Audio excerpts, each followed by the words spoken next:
I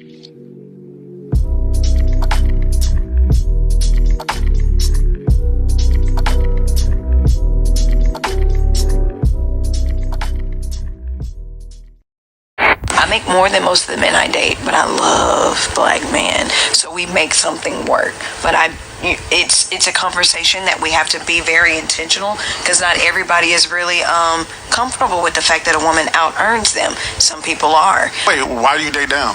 To be completely honest, I know we've been having a lot of fun. That's not necessarily where my priorities is. I'm gonna get the money, whether you get it or I'm gonna get it. The money's gonna come. I'm not worried about that. Do I got somebody that I can rock with? And if I can rock with you and you making 20, I can rock with you. If I rock with you and you ain't got no car and you riding the mother trolley, shout out to the trolley, it's up. Because at the end of the day, if you know, like I know, when you get to these positions, you just need somebody that's going to have your back. What's up, y'all? It's Mary. And Emma. And I'm sure you guys just heard that clip. And we are just going to go ahead and get right into it, because I'm going to say this. It's all fun and games for a woman to out-earn a man and to date somebody who doesn't make as much and who can't rise to the occasion until she gets pregnant, until she gets sick, until a parent is dying, until she can't work. It's all fun and games when those factors are not involved and y'all just having fun, y'all just seeing everything. But when those things come down and this man look at you like Wendy Williams' ex-husband, he's looking at you for money when you're disabled and can barely remember anything. Yep. It's all fun and games until that happens, where he's like, baby, I know you lost both your legs and your parents are dying and you on your deathbed, but I don't even got $20 to pay the light bill. It's all funny till life starts to happen. That's and why children now gotta go to college. I'm not sure what I gotta do with all that. Children gotta go to college. What if you get postpartum depression? You can barely work. You get highly depressed. You lose your job. It's all funny until life happens. We sit down here and we act like we know every single factor of our life, like we are God or something. Like you could get up and pass away tomorrow, and this man don't even have $20 to pay for light bill, but y'all got 6 damn kids though. But it's okay though, because I out-earned him, and as long as I got somebody to hold my back, that's all that matters. But can he really truly hold your back, making $20,000 and life happens? The issue with this society, and I feel it's that specifically about black men, and you know something. No, it is about black men, but I also want to say this one though. My issue about this society also is that we as women have been taught through the media, through music, through TV, through TV shows, that we are supposed to be these warriors, these strong women, and we are supposed to put up with nonsense men. We should not have these standards that most people in these quote-unquote third world countries have. If you look at different cultures, like I'll just start with African culture. For a man to marry a woman, he knows he has to be the provider.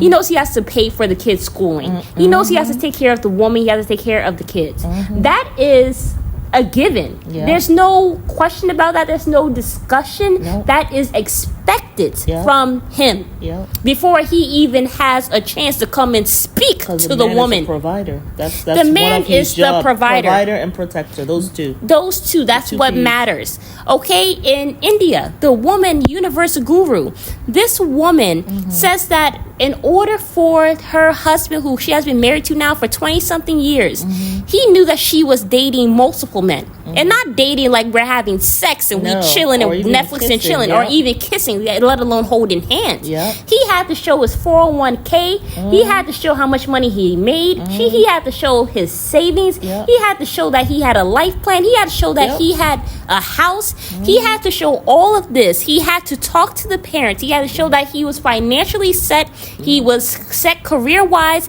and emotionally and mentally he was set to take care of a woman. He knew all of that. So, and then he also knew that there was no sex involved. Yeah. All of this to marry her.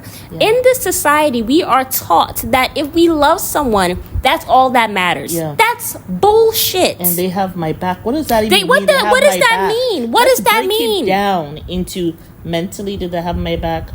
Physically, do they have my back?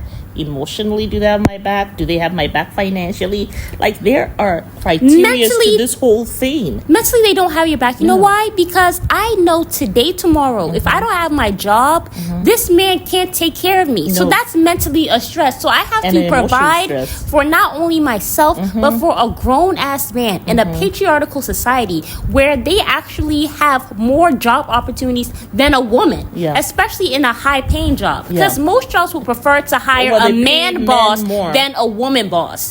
Most time people want more men in charge than women. Okay? That's also why I feel like why today we still have not had a woman president. And let's just be honest. Let's be America honest. is really behind on that.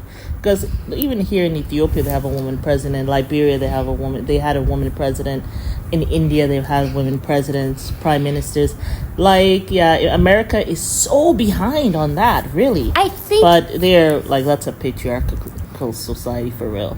I think it is shameful, but it's not even women's fault in general, but it is the media. Because the way we go about relationships in our love life is so backward. It's like, I want to say this, even like for me, right? I got married to your dad, at the time, and he was a forklifter. He was a forklifter, and he was also a student, right? Or he was planning on going to school, but he was going to stay. He was a forklifter at Walmart. He wasn't making that much money. If you look up how much forklifters make, it's a little above minimum wage, right? But he had to come with his healthcare stuff, like all his blood work. So in Islam, that's what we're talking about. He has to come with his blood work, STD stuff. Like, he got to come with that. I have to come with mine too. How about much that, money right? he makes. He has to come, but the thing he has to come with that I don't have to come with. He got to come with what he makes, right? Yeah. Because that's what they're looking at. How much you make. And then the imam and the assistant imam, their assistant imam went to his home, right? He had an apartment, a 2-bedroom apartment. He went to the home to see if the home is decorated right, to see if you got a pot to piss in, right? Yeah. Okay, your car. Let's see your car. Do you have insurance on that car? Do you have insurance for a family? Do you have health insurance? Yeah. You got to put her name on that insurance. Have you put her name on that insurance because you're about to marry her? Have you let them know? Okay, let's see all of that. Life insurance. Bring your life insurance. We got to see he was a forklifter. Do you understand? And then also he got to pay a dowry. Yes, right? That is a payment of money or jewels or whatever to the bride or her family. Yes, for me, I wanted a ring with some diamonds on it. So he got that, right? And the dowry is whatever the woman says it is. Exactly. So we talked about that and stuff like that. He bought money for my mom. It wasn't much. It was, I can't remember what it was. It was less than $1,000. Or maybe it was $1,000. I don't know. But he bought money for my mom. The point is that she bought some gifts for him she bought something like some outfits for him. And in giving that to him, that showed, okay, I accept you for my daughter kind of thing. That was the Ghanaian thing. But everybody has to choose their partner based on what type of life they envision for themselves, but also based on where, you as a woman see the family he had going. to do all of these things. Yeah. And so if he could do it, I just don't. The guy has 20,000. Okay, you say he has 20,000 a year. What else is he coming with? You just saying, oh, I don't mind, and this and that, and you are in this position that you're in. Please don't have this message for young people. She even looks stressed with the slick down edges and the greasy hair. She looked a mess. As soon as she said, because I can go get it, she looked very stressed. And is he going to appreciate you? The reason why in your masculine energy, trying to do his job. And you know what? I'm sorry. I don't really care what anybody says. A man doesn't appreciate a woman who helps him come out of the gutter, and who doesn't believe that he can do more than the 20,000 that she talked. Even the way she's talking about the man already makes me hurt for him, because he gonna be looking at you. He's not gonna appreciate it, sis. He's not. That ain't my sis, because she giving bad advice to the youth. But so my it's just sister, because I gotta advise her too. But this is the issue. Yeah. Because also the reason why she's looking stressed is because she is here being a pick-me-sha. Yeah. Come to me, men. You don't have to have I have no standards. I have no boundaries. You ain't even got to make $2 enough to go get me a French fry from McDonald's. I don't think she's married. I doubt it, because if you were married, you would not be talking like the way you're talking. Okay, so I feel like it's just a shame that she even brought herself. She showed her face to say this, because it's embarrassing. But it's the society we live in, and especially in the black culture, we have been taught that, you got to stay down for the black man. I love me some black man, so it don't matter. Well, we are as long as he black, he come. As long as he black, he come. This is what also, it's for me, it's shameful, it's annoying, because I think it's disrespectful to the black man. It's Don't come on a show to start talking about how you love you some black man and they ain't going to have no money. There are a lot of black male millionaires out there. I don't know where she's looking. And you're making all this money. How come you're hanging around folk who not making the same money as you're making? That's what you got to ask yourself. What kind of vibrational level are you on? Also, I feel like women, we get so, especially black women, because we have been taught in our culture that stay down with the black man no matter what. Sometimes we get caught up with wanting to stay with black men, and we don't look for decent men. Yeah. The thing is, she is coming from an energy of a pick-me. She's not coming from the energy of I'm going to choose who I like, who will be good in my life. Yes. And a lot of times in dating, women, we don't choose. Yes. We just look at whoever is available, whoever's talking to us consistently, and whoever is putting in at least 2% effort, and we try to somehow mush it in our mind that this is the perfect person. But if you actually sit down with yourself, have a conversation, and get to know yourself and what you like in a man and what you don't like, most of the time the men that we are involved with, we don't even like their asses. Let's be honest. We actually don't. That is deep. Yes. We actually don't. Yes. And the other day you look up and you wonder, why is the world is this fool? Why do I like him? Hanging with me? Yeah, because sometimes I remember that because I was talking to somebody maybe a month or two ago or whatever, right?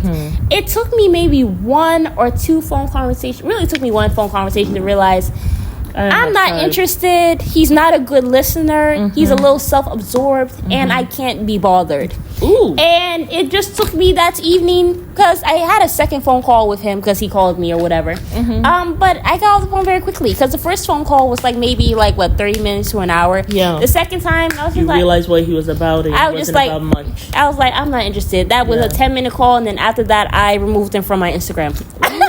It just removed him. I'm just I'm not going to put in time and energy with somebody who, one, is not serious, two, who I'm not interested in, and three, who's going to waste my time. And you know what is beautiful about that is that you have your peace. Learning to know yourself. You have your peace, but because you're taking the time to get to know who you are, and you're taking the time to be in your self-love. I was listening to Kyrie Irving. He was talking to a reporter. He was talking about Kyrie Irving is he plays for the Minnesota Timberwolves. It's NBA season. I'm sorry, y'all. But anyhow, and he was talking about self-love and self-affirmation. Yeah. And how he has taken the time about that. He has taken the time to go know about his family, about his mother's family, who's Native American. Yeah. And that kind of stuff. So he has been doing his self-development. He's going on that hero's journey. And so when I hear you talk and I see what you have been doing, Mary, you have been doing that self-affirmation. You have been doing the work. You are doing your exercising. You're working on your purpose, your painting, your fashion designing. I am seeing you do that work. Gone are the days I can sit down with Mary and we just have a little gossip session, and we have hours or whatever. I miss because it, Mary is Mama, I got to go. I'm on the I time thing. I have to go do some Mr. London football workout right now. I gotta go do some. What's the other one that you do? The Grill Joe or whatever. Yeah, Turbo Jam. Then I have my hour walks every day. Hour walk, and then you come back and you're sweating. and you're like, Mom, I never thought I'll see the day, because you were always like, I will never run, I will never jog. I know, I hate You're jogging. jogging up a hill now. You're like, Mom, I can jog up that hill, man. There's something about feeling strong. Like, when you begin to fix the physical, you begin to Everything fix else the mental. follows.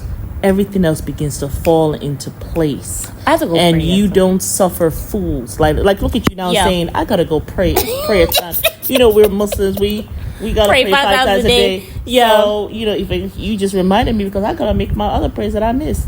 Yeah. So all that, women, do not settle, because it's all fun and games to be with somebody who ain't got a damn job Until the damn until shit life hits the hits. Yep. So that's what it is. Don't be listen to fools like this. You need, and I'm telling go you, listen a to man Universe who Guru. is making 20,000. He should come with a life insurance. He should come with healthcare that he can put you on. You ain't got to put him on healthcare. He should go talk to your parents. If a forklifter can do that, and he's no longer a forklifter, he's a nurse. Okay, but he was a forklifter at the time. Yeah. He can do all of that and come with some money to give your mama, and come with some diamond to put on your fingernail.